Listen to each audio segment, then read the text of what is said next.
It was back in 1980 when this event, it was a no rule. They marketed it as a no rules tournament. One weight class, 165 pounds and up. I'm a working man. I'm doing karate. I'm a working man. I had a job. I got kids I have to take care of. I didn't have time for anything like that. What happened is there was a couple of guys in our karate school that we were training at in Greenville, South Carolina. A guy named Tommy Siegler. Yes, sir. Tommy Siegler awesome. he became my sensei back in the late 70s, he's my sensei today. Yeah, he's awesome. Yeah. So Tommy, he's a little bitty guy too. At the time, he was in the 140s. Mm-hmm. He was fighting tournaments. He was 145 pounds or whatever that weight class is. He decided he's going to fight in this tournament because he's that kind of guy. Mm. If it's a rumble, he wants to be there. Yeah. I mean, we used to bounce back in the day, and I seen him dust some people.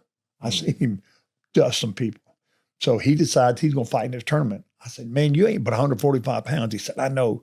I'm going to put stuff in my pockets to make weight. So he's training, he's running, he's getting in shape, and he's doing this and doing that. About 3 days prior to the tournament, he steps off a curb and rolls his ankle. Boom, blows his ankle up. Mm. I get a phone call. I think I'm on the job. I think I'm working. I can't remember. I get a phone call. He said, hey, guess what? I said, what? He said, I rolled my ankle. I can't fight in the tournament. I said, oh, man, I hate to hear that. He said, guess what? I said, what? He said, I signed you up for it. I said, what? I signed you up for the tournament. I said, what do you mean sign me up for the tournament? I'm working, man. I got a job. He said, you got to go. You got to represent the school. I'm like, oh, man, you laid that on me? So I said, okay. How much of a notice did you have? Huh? How many days before? 3 days. 3 days? 3 days. Crap. Yeah. So I'm like, oh, man. So the tournament was a 2-day event. So the promoter came out of Atlanta. And I think the reason he came to South Carolina was because I think at the time, if I remember correct, South Carolina did not have an athletic commission. I don't think we've officially got an athletic commission until the mid 80s. I can't remember exactly. But anyway, he said, yeah, you fighting in the tournament. I said, you fighting? I said, okay. So day one, first day of the tournament, I'm in the back. I'm scared to death. I have no idea. I didn't train a lick for this thing. So I'm in the back. I'm warming up. I had one of my karate classmates. He was holding mitts for me, and I'm trying to warm up. I'm scared to death. I'm not exactly sure how this is going to go. So I'm back there warming up, and there's this dumpy guy come up to me, street clothes. He said, hey, man. He said, you fighting in the tournament. You one of them karate guys, ain't you? I'm like, I want this guy to go away. So I said, yeah, I'm one of them karate guys. I was thinking, ain't it obvious? I'm kicking, punching, doing all this. He said, let me ask you a question. The guy was short, dumpy, country boy. I mean, just back in the country. He said, let me ask you a question. If I was ever fight one of them karate guys, I'm trying to mimic his brogue. He said, what if I ever do one of them karate kicks, what would I do? I want the guy to go away, I said, you just block it down and punch him in the head. I just knock it out of the way, punch him in the head. He said, okay, great. Thanks, man. Thanks. So he went on his way. So I'm in there. I'm loosening up. Had fights going on. I know what's coming. Right. Had fights going on. People getting knocked out. And it was crazy. So my time, they call me. I hop in the ring. They call this other guy. Guess who hops in the ring? The same guy. Same guy. I'm looking at him. He kind of looks across the ring, kind of smiles at me a little bit. He looks, I said, I turned around and I told my corner man, I said, I'm going to finish this guy. I'm going to blast him with a good old side kick to the body because he was pudgy. He was fat. I'm going to smoke him with a good old side kick and get this over with. So referee brought us to the middle, sent us back to the corner. Ding, bell rang. I get out there in my fight sets. I move toward him, and I do a big old skipping side kick. I was going to kick a hole right through him. He blocked it down, boom, punched me right in the head. Just so he followed your advice. He did exactly what I told him to do. Didn't hurt me at all, but daggone it, he sure did. He blocked that foot down, punched me in the head. Of course, that just fired me up and ended up hitting him with a few this, down he goes, and ended that one. But that was kind of a unique experience. What are the rules then for that tough male contest? Well, they had like 3 rules. They said it was a no rules term, but there were 3 rules. You couldn't bite. You couldn't eye gouge. Of course, we had boxing gloves on back then. You didn't have MMA gloves at the time. We had boxing gloves on, and you couldn't hit the throat straight on. That was it. Now, if he falls on the ground, well, that's right. One more rule. You had 10 seconds on the ground. Do whatever you need to do. Oh, you can't hit him. Kick, stomp. Really? Submit. Yeah. Knees. You can kick they allowed kicks to the knees at any angle. You can kick straight on to the knees. Oh, one more rule. You couldn't hit straight up between the legs. Right. But you can hit straight in front to the groin. Are you serious? Yes, straight to the groin in front. So they had no biting, no eye gouging, no straight throat punches, and no kicking up between the legs. And that was it. Yeah. 10 seconds on the ground. Those were the rules. So anyway, my first fight was short and dumpy. My second fight, I had to fight this young man. He was probably about my size. I was about 215, 216 at the time. This other gentleman, he was about my size, and he was a very cocky individual. But I got to hand it to him. He's pretty tough too. So he was one of those guys that was in your face kind of, you know what I mean? One of those kind of guys. So ding, bell rang. We went right to the middle and we started throwing. Nobody backed up, and we just kept throwing until one of us got lucky. And thank goodness it was me. I got lucky. I hit him on that chin, and I dropped him to his knees, grabbed him by the shoulders. While he was down, I did 2 knees to the body. Boom, boom. Face planted him. Thank you, Jesus. I'm out of there. Got it over with. Yeah. But I ate some shots during the whole process, but I wasn't backing up. And of course, he wasn't going to back up either. So you had a Max Holloway moment. Let's get the center and go at each other. We went right to the middle, and neither one of us backed up. And we just started throwing. I ate some shots. I saw stars a couple of times during that. It seemed like an eternity. But of course, I'm sure it only lasts a few seconds. But he was smoking me. I was smoking him. I just happened to get lucky first. And like I said, dropped him to his knees. While he was down on his knees, I grabbed him by his shoulders and I drove 2 knee strikes right to the solar plexus. And he fell into me. I backed up and let him fall face down, and that was over with. Right. So that was another. So the picture that I saw on your wall was the final against the biggest of them, or? No, actually, that was I fought one time on Friday, and I fought 4 times in the same on night? Saturday. Oh, okay, got you. On the weekend, yeah. Yeah, and they're fighting 4 fights on Saturday, 4 different opponents. I fought You're talking about the same event? Yes, the same event. Yeah, it was a 2-day event. Yeah, they had a whole bunch of folks. They had a big calling. They put out a call for anybody who wants to fight in this. What was that held at? It was in a bar, a sports bar? It was in a place called the Greenville Memorial Auditorium.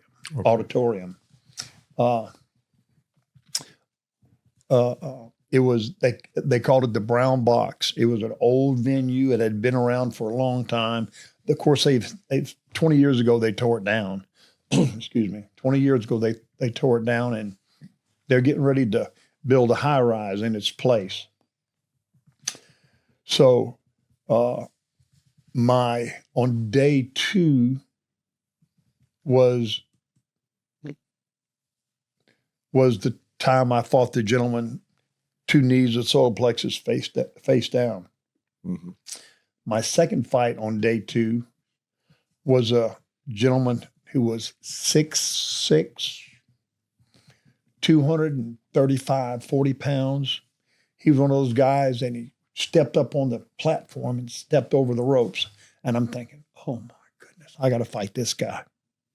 You know, in jiu-jitsu and in life, the foundation is everything. With a weak base, you cannot perform at your best. That's why I'm so excited to share Abstract Champ with you. I've been on the mats my whole life, and I know how important it is to stay connected to the ground. Abstract Champ brings that philosophy into everyday life. They're stylish, they're functional, and they're designed to evolve with you. So if you care about performance, recovery, and health from the ground up, check them out. The day before I watched him fight, his name was Otis White.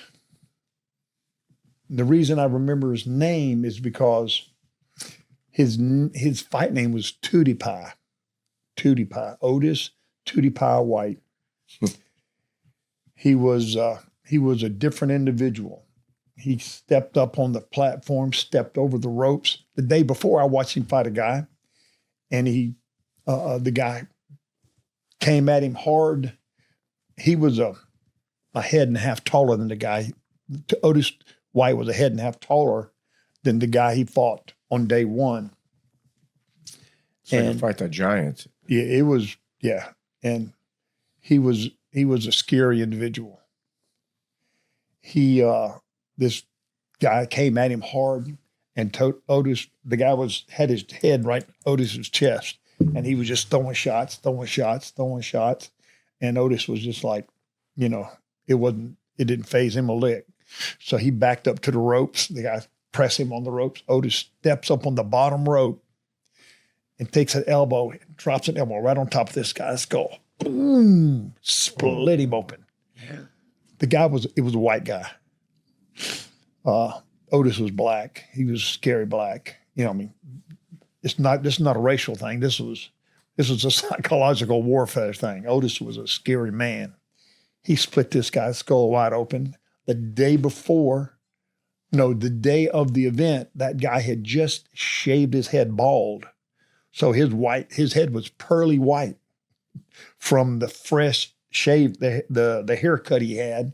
And with Otis hitting with that elbow, that blood red just covered him, and it just stood out like a sore thumb, and it was a mess. So that match was over. So, and Otis, he didn't break a sweat. So you had to go against Otis. Second fight of day 2, guess who got drawn? Otis. I got drawn, Otis. So I'm in my corner. He's in his corner. He's standing over yonder. He's giving me the eye. I'm like scared to death. So brought us in the middle. I'm looking at Otis's chin. He's up here. At the time I was about 6'2". So I'm looking at his chin, his throat. Back to my corner. He went back to his corner, ding, the bell rang. I blitzed across the ring. I hopped on him in his corner. I wasn't about to let him out. So I got on him in his corner. Boom, boom, boom. I stepped off to one side and I threw a couple leg kicks. Then I threw a shot right straight to the cup. And I hit it because it's legal. It was legal. Hit him straight to the cup. He told me later I ended up breaking his cup, split his cup, and of course it pinched on all that down there. So he's grabbing himself. While he's grabbing himself, I'm tearing that head up. Boom, boom, boom, boom. So he's leaning back over the ropes. He's leaning back, trying to get away from me, and he's still trying to protect his parts down below. So, because they were not in not very good shape, So he's leaning back. I'm lacing it to him over. I'm trying to reach over his chest to get him to his chin, and I'm missing, and I'm throwing, I'm missing. And I'm getting closer, though. Next thing you know, he ducks and ducks under the top rope to get away. That's instant DQ. That was instant DQ right there. Thank goodness he did, because he was trying to get away from what I was trying to lay on him, because I was not going to let him out of that corner. Gotcha. I had seen what he had done the day before, right? And there was no way I was going to let that happen to if possible, to happen to me. Yep. So he ends up getting DQ'd. I ended up talking to him after the event later on. He told me I broke his cup. Of course, that wasn't my intent, but shots to the front were legal. So I'm going to take advantage. You take advantage of the rules, right? Yeah, that's right. That's right. So once he voluntarily stepped his head off underneath that top rope, that the referee stepped in and ended it. Thank goodness. So that was a good thing for me. Yeah. My third fight on day 2, I fought the biggest guy in the tournament. He was 6'2"-ish, 3-ish, 340 pounds. He was a tank. I hit him with everything I could hit him with. I punch him, kick him. I'm thinking, you know what? This guy, he's a big old fella. He ain't going to move very fast. I'm going to throw a couple of leg kicks, make sure he, slow him down. So right off the bat, he stepped out there. I chopped him with a good old leg kick. Boom, on that thigh. I saw him grimace a little bit, because he felt that I made him eat a good one. So he stood right there in front of me. So I chopped that leg. I said, you know what? I saw that. I'm going to get him again with it. So I get ready to wind that baby up. I throw it hard. Daggone it. If the guy didn't know how to do a leg check, he leg checked my foot. I thought I was going to die. I hit him. I said, okay, no more leg kicks. No more leg kicks. Out of nowhere. I didn't know what a leg check was at the time. You know what I mean? It was back in 1980. I didn't know what I didn't know what Muay Thai was. I thought I was a guy. So I chopped that leg. He checked it. It wasn't until, a few years later, I finally learned what a leg check was, that it was a thing. So I said, okay, no more leg kicks. So when he would come at me, he would come straight, and he'd come pretty dang quick for a big 340-pound guy. He would come at me straight, and what I would do was he would come at me, and I would hit him, pop, pop, pop, as he went by. I would step out of the way, hit him as he passed by, and he would head to the ropes. So I moved to the other side of the ring, and he would come at me again. As he came at me, I would step off the side, pump, pump, pump. He didn't have very good serpentine skills. He was straight line. That was it. Yeah. So because when he came hard. So he'd get to the ropes, bounce off the ropes. So I'm to the other side of the ring. I told myself, you know what? I'm going to stick this guy with a big old flying sidekick right to the chest and see if I can't finish him. So he's back against the ropes, and I forget what side of the ring it was. All I really had to do is take like 2 steps, and I'm in the air. And I did, and I took 2 steps, pump, pump. I hit him right in the chest with that flying sidekick. Boom! He bounces off the ropes and starts walking toward me like it didn't faze him a lick. I'm like, oh, what? No. Oh, my God. Yeah, because I stuck him with it. I did one of the, the Kung Fu flick flying sidekicks right to the chest. Boom. Bounce him off the ropes. I said, oh, no, we can't have none of that. So here he comes again. Hit and go. And I'm peppering him as he passed. I decided myself, I'm not going to try to knock this guy out. I'm just going to try to hit him enough to win the round, win the tournament. There's 3 rounds, So sure enough, we're fighting. There was one point in the fight where he literally got me on the ropes, and it was legal. He grabbed the rope. He pinned me in the corner. What happened? He got me pinned in the corner. He reached around me and grabbed the rope. It held you there. He had me pinned. My arms were down by my side. Matter of fact, he pinned me in my corner. He had his corner on the other side. He pinned me in the corner of my own corner. My corner people were down here, down on the floor.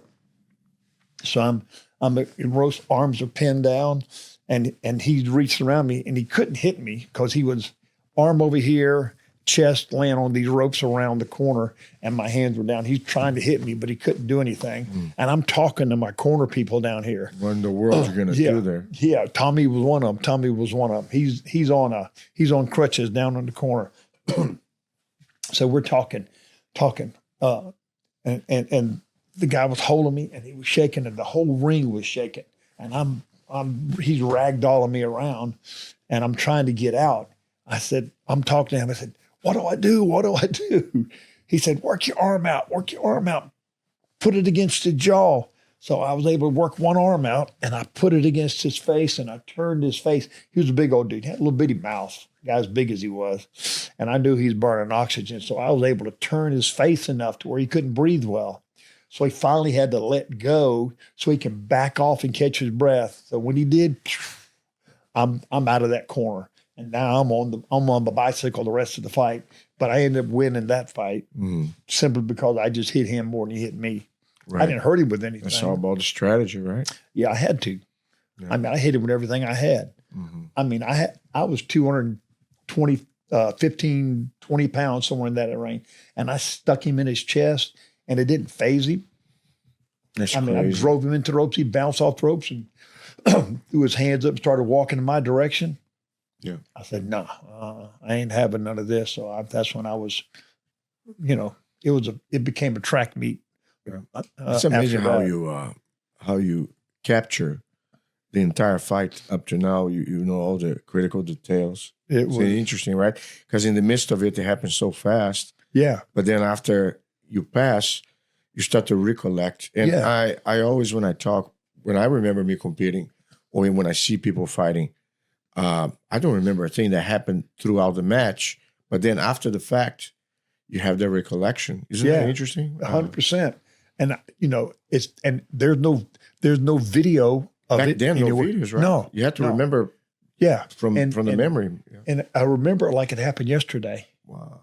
There's so many things I forget just like that. But for some reason, there are events in my life like this that are so vivid, that made such an impression that they're burned into my. So you, after all, you won the tournament. Yeah, I fought him. He was the biggest guy in the tournament,